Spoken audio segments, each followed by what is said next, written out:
Okay, welcome everyone. This is our November Repro Rights Action Team meeting. I made a fun little PowerPoint today because after petition collection and door knocking and all the other things we've been doing for all this time, I found myself with all sorts of free time to create PowerPoints for you. So you get to look at something beautiful. Let me just see how I share my screen. And then I think I go into, I haven't normally done this from Google before, so. Okay, cool. Can you guys see the screen? It's just not in presentation mode yet. Yeah, I can see it. Okay, great. Looks great. Amazing. Okay, now I gotta switch it back over to this side of my screen. I'm also delaying while we try to let Sarah and Jackie in, but they might just have to jump in after we're a couple slides through. Is that still showing the same screen there? It's showing your email oh wait. Is it showing the email? I'll have to keep it on that screen then. Okay, that's fine. Yeah. All right. Okay, so for anyone who isn't super familiar with me, although I think most of this group is, I'm Lindsay Plaga. I am the Repro Rights Action Team co-chair for the St. Petersburg League of Women Voters. Sarah Terry, I think, will be joining us shortly. She's my co-chair. And we've got our president, Jackie Aziz, who should be jumping on tonight too. So we wanted to pull ourselves together and just quickly go over what happened with Amendment 4. We were very committed to the cause. We were out there doing all of the hard work on the streets, and it showed. Pinellas County had almost 64% that voted for yes on Amendment 4. So that shows me that when you gather, you do the work, and you talk to people face to face, we are able to make progress doing that. I'm not mad about that. And of course it's discouraging, but it means that the model we created here is replicable. And it also means that there's a lot we can learn in other counties about what demographics are different and how we could hit demographics that might have more of a majority in another county, and that we could replicate here, not just in Amendment 4, but in other measures that the league feels are democratic initiative. So I'm really proud of these numbers. You can see the stats here. This is from the Yes on 4's PowerPoint that was the post-election debrief. It's really incredible. We performed 12 to 14 points higher than Harris in the counties that Harris won. I mean, that speaks volumes. So many signatures were collected, so many petitions were gathered. It's really, really cool. So you're fading out. Am I, Bonnie? Am I fading for everyone? Just a bit. I mean, I can still hear. Not for me, Lindsay. It faded a lot for me also. Are you still hearing me right now? Yeah, that's good. Okay, I just physically moved closer to the computer, so we'll do that. Perfect. Okay, so I wanted to pull up this slide. Yes on 4 shared this with their entire debrief community, which was, I think it was hundreds and hundreds of people, and that's our picture right there. You should be proud of that. They chose to show us because we were doing a lot of hard work and we had a lot of volunteers out there on the streets. So I just wanted to show you that quick slide. And I know we have questions. The questions are, why didn't 4 pass?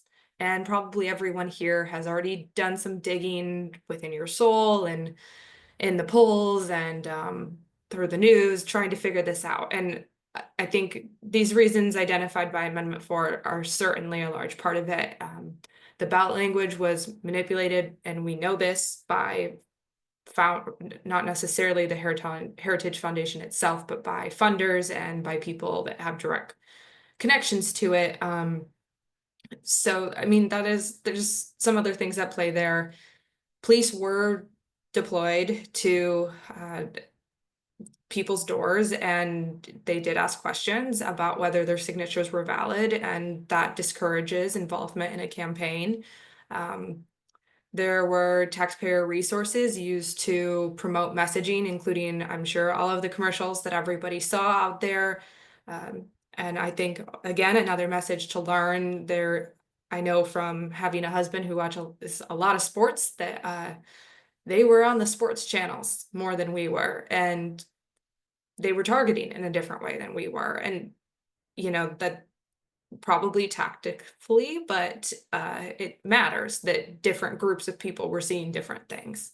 So obviously the financial impact language was a tricky play, and there was some court stuff happening in the background, as well as doctors feeling pretty intimidated in this whole process about whether they wanted to speak out or whether they cared more to keep their license and keep their families safe, which is always a concern we have around issues like this. But it really came out in a different way and in a more amplified way through the attempted passage of Amendment 4. So I know this doesn't feel great right now.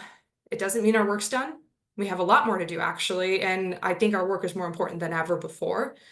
And I hope that our smaller attendance tonight is more due to the holiday, not than people feeling discouraged, because the whole point of this is to get us back together and say, what can we do? There's a lot within our power, a lot within our control. I've been brainstorming a lot over the last few weeks, and I hope that other people have been too, because we have positions in this league as an organization who's trusted, who's nonpartisan, who stood behind this, to continue to stand behind this and to continue to gain trust. Because if we're able to get this through again, if we could get this on the ballot again and it stays a 60% threshold, I think we can get there. I really do. We got so close this time, and we had a lot of federal messaging working against us. And I don't know if that will exist in 2 years or in 4 years. So things might look different, and that's why we can't give up. We have to stay connected to our community. As hard as that is right now, I know it's hard to talk to people who might feel extremely differently. It's okay to take a break. It's okay to stay calm and say this conversation isn't productive, but we have to remain the safe, trusted resource. So I provided some resources here on why the 60% threshold, because we get this question every time we talk about it in any room I'm talking about it in. And I do just want to, I'm not going to go through the articles with everyone, but the whole takeaway here is it is unlikely to be lowered under 60% anytime soon. It's just not happening. We don't have a party that's supportive of that. The reason it was, and if you could read some of these are older articles. We got there through a majority party that looked very similarly when it was a lesser percentage, and they actually, in fact, in 2023 tried to make it 66%, not 60. So I think it's very, very unlikely that we get that lowered, and that's probably not the most productive use of our time and resources at this time, attacking the 60%. I also have the running agenda that I need to send to everyone in the chat. 1 second here. Totally forgot about that. There's the chat. If it's the same things we're going through in the PowerPoint, but if everyone could record their attendance, and if you want to follow along the bullet points, they're in there. So anyway, we won't spend too much time on why the 60. If you want to do your own research, it's a long and interesting tale, with the long and short of it being some organizations are working really hard to file suits and see if they can do anything about it, but I don't know that that's work that we can really do on the ground. So what now? There are lots of organizations doing work that we can partner with, and there's lots of initiatives we can take to do our own thing. So I've provided some specific examples. Tampa Bay Abortion Fund is a local resource for people who need abortion care. They're looking for additional fundraising and community support. They have an end of year campaign going on right now that I've linked right there, and they're hoping to have more in-person events happening throughout the holiday season and into the new year. They're a great resource. I won't discourage anyone from or encourage anyone to donate or not donate to any one specific organization, but I do, as somebody who has done a lot of work with local organizations, that is who is meeting people on the ground most often. So the Planned Parenthood National Organization, great place to donate. You should donate if you can and are able, but they're not the one who's meeting somebody, getting them an Uber to a clinic, or necessarily funding the care. They might be through a downstream path. And so it's important to get them donations too, and everyone knows about them. But I like to highlight these local community clinics too, because they're doing really, really important work. And they're usually a smaller staff and lots of volunteers who are using whatever fundraising for different purposes. Elevate Access is a national org. If you haven't heard about it before, they bring people needing gender affirming care and reproductive care from states where there's bans against either or just restrictive care to places where they can get it urgently. So if you're in an emergent situation and you need to be flown from a state that has a complete ban to Colorado or wherever has a more open access policy, they connect you either with funding for a flight, or they connect you with a charter volunteer pilot who has already passed all of their screening, won't find out what they're transporting someone for, and is just on board with getting them to the next safe space. Bread and Roses also needs clinic escorts. This is something you can do that's really, really beneficial. It's a really peaceful way of just kind of helping people walk past the protesters in a really small, it's a Clearwater clinic. The parking lot's really tiny there. So when the protesters are present, they're really, really in people's face. And just having someone to walk people from their car inside is all it takes. Sometimes, if you want to sit around until after, that's welcome too. And for that, I don't have the contact on there, but Steph Sembler, I'll put her email in the chat later. Steph Sembler, who's part of our league, has offered to be the connection between Bread and Roses and our league. So if you're interested in doing that work, just email her directly and she'll help get you involved. For any attorneys who are on the call, or for people who know attorneys, there is the Jane Network locally. It's a St. Petersburg based pro bono organization. They're working on expanding nationally right now, actually, and they partner pro bono attorneys with judicial bypass minors who need an exception to receive any sort of reproductive care, whether it be for rape, incest, or otherwise. And it's a really pretty easy ask in terms of legal work, but it's really impactful. It's a lot of young people who don't necessarily know where to go, and the legal process is complicated. So those are all organizations locally that have, these are all Florida based, within an hour or so of here. Most of them actually within St. Peter, Tampa, but all of them within an hour of here. They're founders within an hour of here that I highly recommend working with. I also want to celebrate Jackie Aziz, our president. She helped coordinate with Tampa Bay Abortion Fund and Allendale, where our office is located, to make Allendale a safe pickup location for Plan B. If you're friends with, or if you yourself own a local business, you can host a emergency contraceptive Plan B basket, and Tampa Bay Abortion Fund will continue to stock all of the locations that are on their list. So they'll call or come in and just check if the stock is low. So we are seeking volunteers at this time. This is another thing you can do while you're sitting at home tonight and you're just trying to find some way to help us find other places to help TBAF get these materials to. Let's help put safe spaces on a map and make more of these things accessible.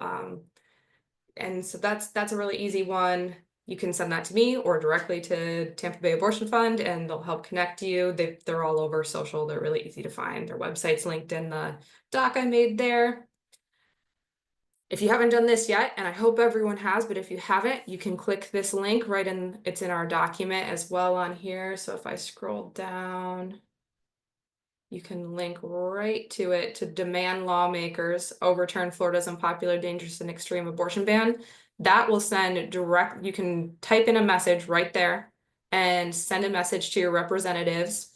And they've got a pre-populated message, but you can edit it as much or little as you like and put in your own personal reasons for why you would like them to overturn this ban. And I really believe that peaceful protest is power. It's important for them to know that they just got elected in sort of a landslide wave politically, but that doesn't necessarily matter if most of their constituents already told them there's this one issue we really care about. And we did. We told them that with this county, 64% of us really care. And in the state, almost 58% of the state, or the voters in the state, really care. So it matters when their inboxes are getting flooded and their voicemails are filling up. You can also, if you'd like to write your own about this or anything else, find your local reps here And you can also consider peaceful protests in other ways. There's a DC People's March on January 18. I will personally be attending. It's maybe not the best use of your time if you have limited time. There's other ways to be more impactful in your community. But I do think it's important to gather with like-minded people who are feeling similarly about the issues, and getting together and having that crowd, again, sends a message. It really does. It shows them that we said it to you in the polls, and now we're here in the streets. We're here, we're being peaceful, we're playing by the rules, but we're still here. And we won't buy into defeatism. I think it does matter. And if you're able, if that's something that's an option for you, there's the DC one. There will probably be several local ones, and I assume St. Pete or at least Tampa will have something planned for the same day. So if you're local, just kind of wait. We'll find out where that location is and we'll share that, but it hasn't been announced yet. And this was another one I actually got from a league member at our last Cocktails and Conversations. She's creating a donation jar. Every time, it was specifically her brother who says something really anti-reproductive rights, she's putting $1 or a quarter or whatever it is in a jar, just a tally, so that she keeps it. And after she gets to 25 or whatever it is that she thinks is enough to donate, she's going onto their website and making a donation. And so every one bad act he makes, she's countering it with that. And I liked that idea. It's a good way to, if you have an annual donation goal or whatever, to kind of say each dollar counted towards something that was said. I thought that was a fun one. So we've got a couple of direct action items for our group. We need people to help us identify these gaps, and we've identified a couple already, but if there's ones that you've already identified, we want to hear them so that we can start acting on them. The time to act isn't, as we all know, the month before these things are being voted on. The time to start acting is now. And if we start now, I truly, truly believe we are going to get this thing across. So we're looking for volunteers in the interim, because we didn't get it across this time, to help us keep people safe.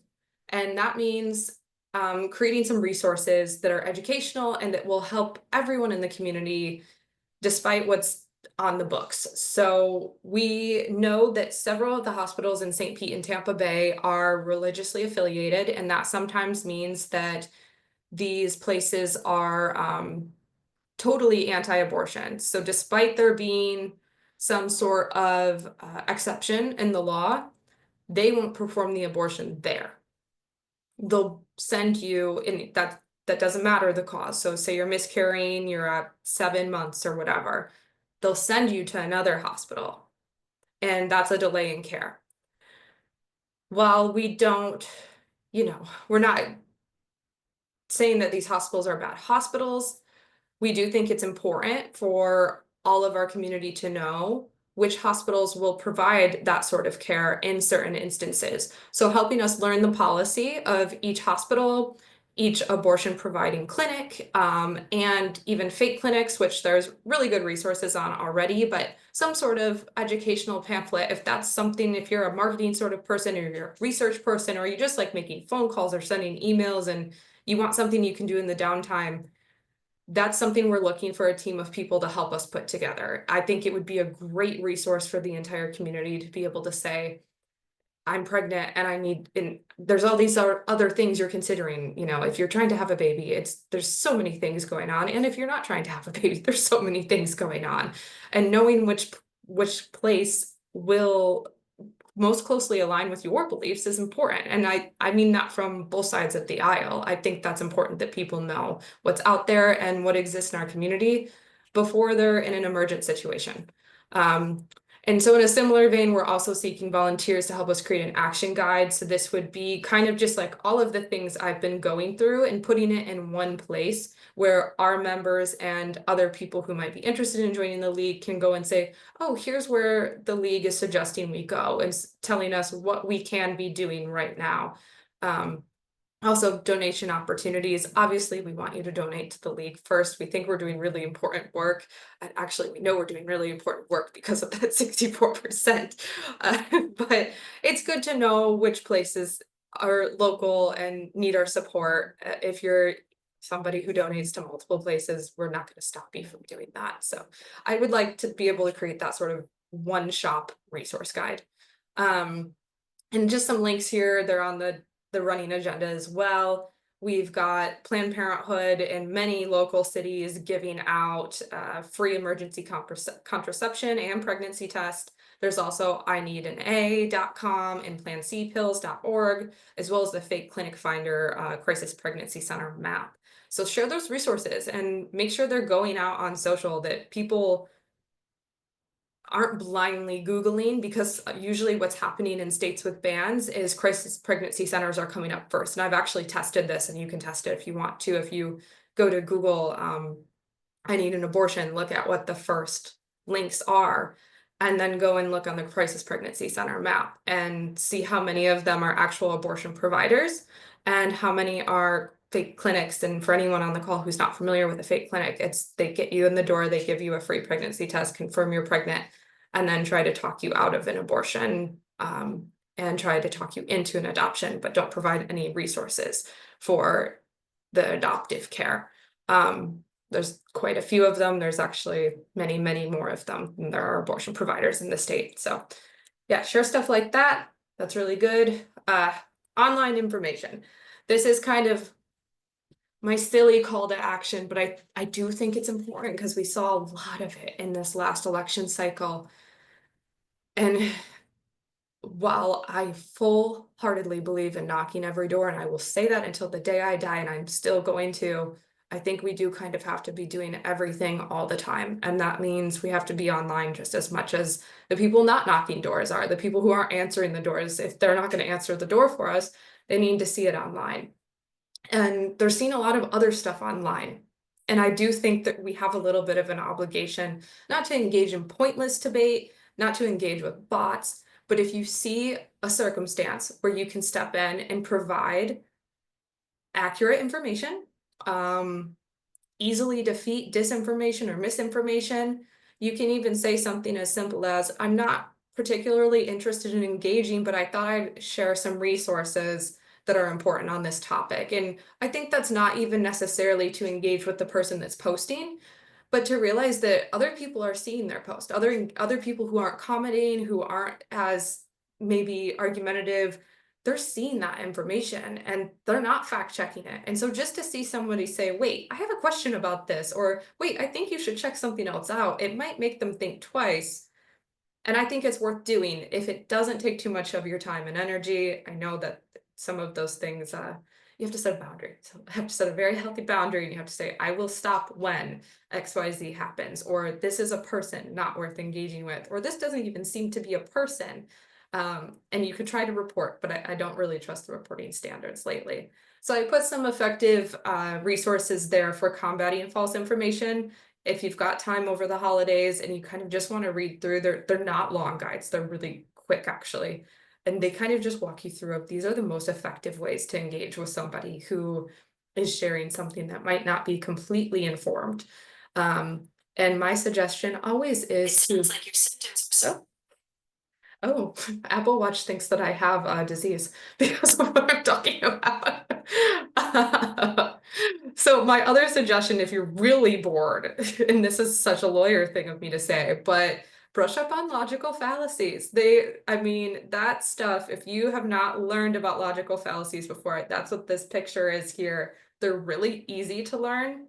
And once you know what a fallacy is, it makes just about any argument pretty easy to get through. You can identify that they have a giant gap in logic, and then you can try to close that gap. And you can do it together with them. So if you're looking, if you're one of the people who's like, I've been trying to have these conversations and I'm really struggling, I suggest doing that and doing it in ways that's, breaking it down to things that maybe aren't as complex as the conversations we're having right now. And you'll find that it's actually pretty easy to apply this theory once you can identify the argument. So that's just my little 2 cents there. Does anybody have questions or suggestions?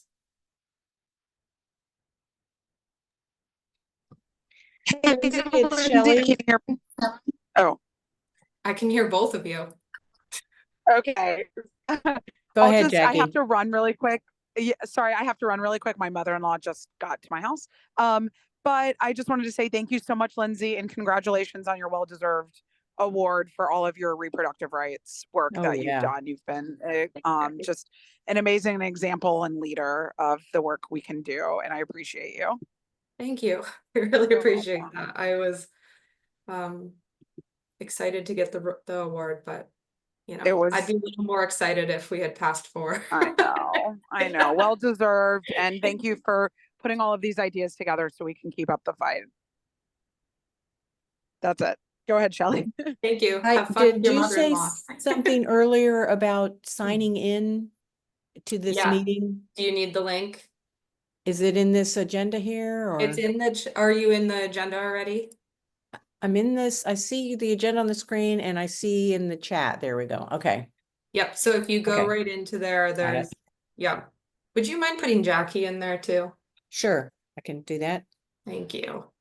Lynn, And I think a one-stop resource that we can each post as needed to debunk things or to enlighten, that's a brilliant project. And I am not a graphic designer and I'm not really a copywriter, but I will.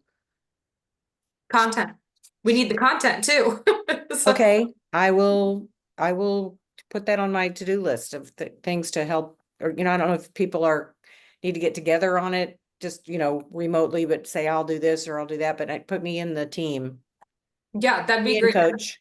We'll send out obviously a recap of this. I knew a lot of people wouldn't be able to make tonight's meeting, but we wanted to talk to people and give them something to watch after the election. It's been hard after Yeah, chaos, but yeah, we'll send out an email too and see if people maybe do like a sign up link and get the interest gauge. But I agree, I think it would be really helpful, and that's something too where if we start on that now before we have our annual meeting before the board and we vote as a general, we can say our team needs this much money because we want to do paid social media blast, or we want to print physical guides and drop them off, and we'll need to know how many we want and where we'll need to be able to tell them we have some sort of plan. So I would like to, if we can get people interested in working on things like that now, I think that's a good idea.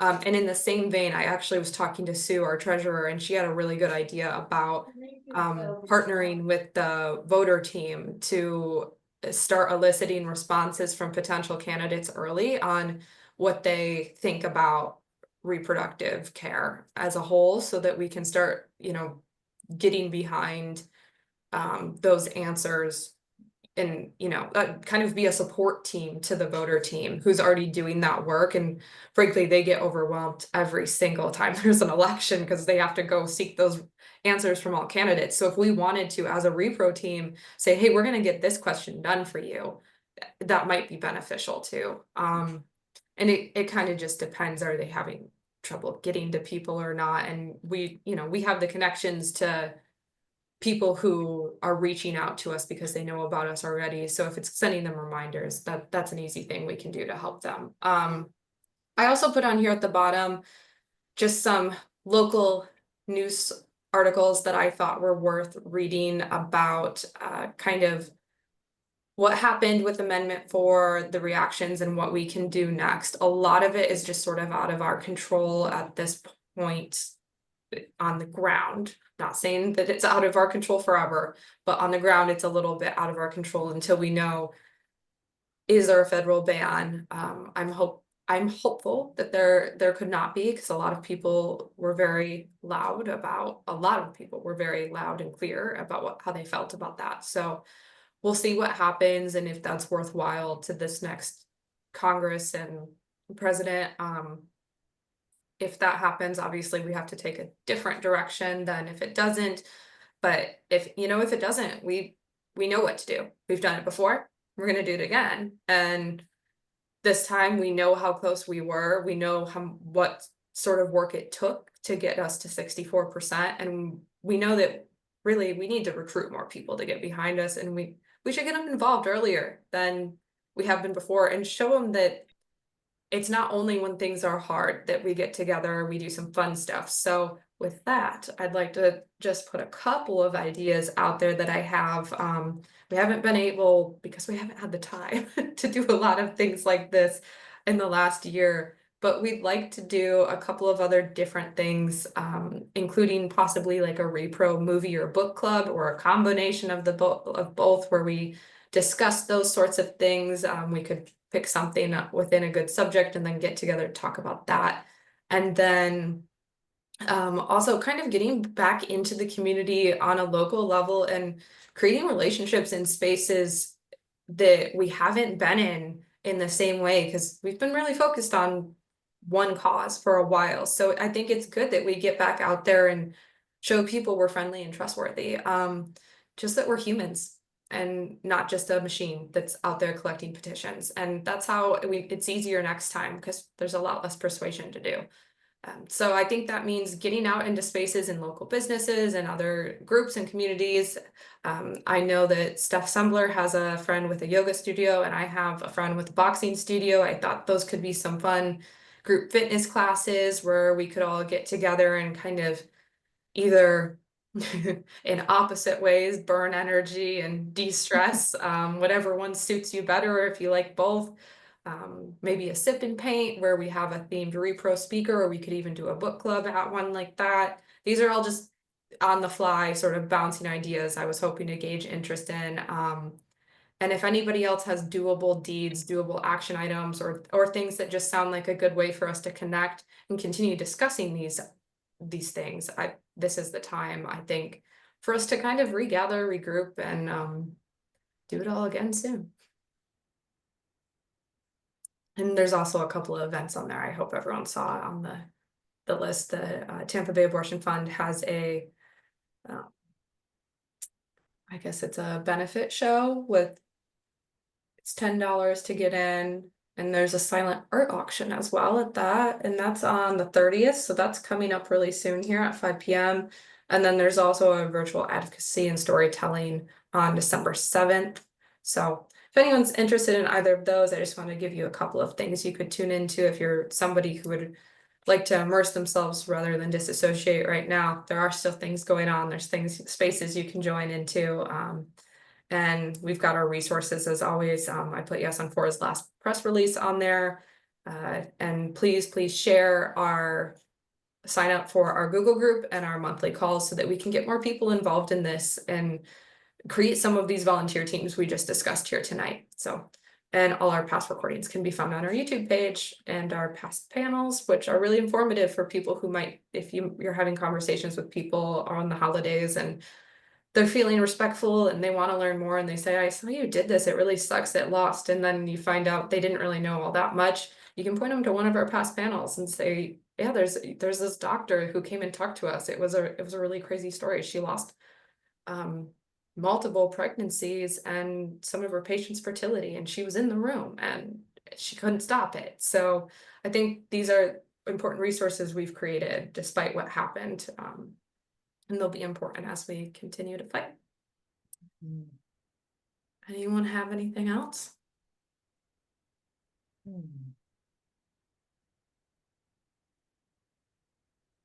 All right, if everyone is ready to go enjoy their turkey, I hope that they will. Oh, I made a slide that said that. Go enjoy some turkey. And I Hey, put a Lindsay? Yeah, hi. Hi, I've got a quick question about the meetings coming up in the next months for this team. I noticed that the Zoom link was, for the ones I registered for, still showing today's date and time. So are the Zoom links for all the meetings going to be the same? So it's the same registration for all of them, and we'll continue to use this registration unless you receive some correspondence. Otherwise, it will come through email through the Google group if anything's changing.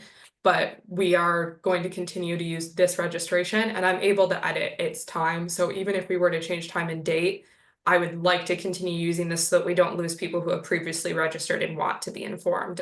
If there's some reason that we do have to change it, I will make that loud and clear. It'll be posted on everything.